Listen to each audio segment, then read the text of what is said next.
नमस्कार सगळ्यांना, मी योगेश लोंढे आपल्या सगळ्यांचं सहर्ष स्वागत करतो पोल्ट्री व्यवसाय आणि मार्गदर्शनमध्ये. आज विषय काय आहे तर आज सकाळच्या पारी रविवारी आणि महापक्ष आता जवळजवळ 1300-1350 ग्रॅमचं झालेलं आहे.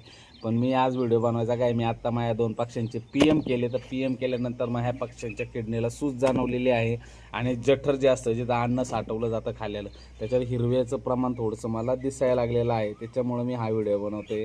कारण काय अशा केस तुमच्या इथंही होऊ शकतात पावसाळ्यामध्ये.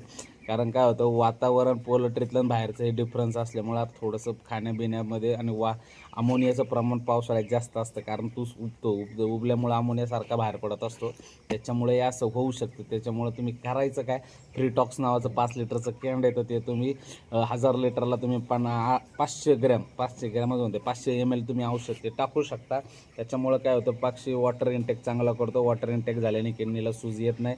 वॉटर इंटेक झाल्याने जे काही जठरामध्ये राहिलेली घाण आहे ती पुढे सप्लाय व्हायला मदत होते आणि त्याच्यामुळे काय होतं, जठर हे चांगलं फ्रेश होतं. आणि ज्याच्यामुळे तुम्हाला अजून एक त्याचा फायदा सांगतो, जे लंग्स असतात नाकाचे वगैरे तेही ते स्वच्छ करण्यास मदत करते. त्यामुळे तुम्ही फ्रीटॉक्स नावाचा वापरू शकता. लिवटॉन वापरू शकता. लिवटॉनने पण फायदा होतो. लिवटॉनने जे काही लिव्हर वगैरे जे काही खराब व्हायचं म्हणजे जे काही काळं पडायला सुरू होतं ते काळं न पडता ते एकदम लाल भडक असं राहतं, जवळजवळ चॉकलेटी कलरचं राहतं.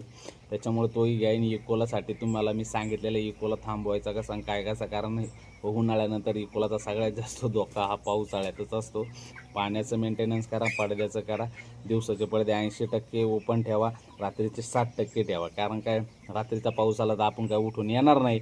याच्यासाठी तुम्हाला मी ही माहिती सांगतो. आणि अशा नवीन नवीन माहितीसाठी मला लाईक, फॉलो आणि सबस्क्राईब आणि बेल आयकन दाबायचं नाही. कारण मी देतो जी माझ्या पोल्ट्रीतली लाईव्ह परिस्थिती असते मी त्याच्यावर व्हिडिओ बनवतो. आपण काय खोटं नाटक व्हिडिओ बनवत नाही.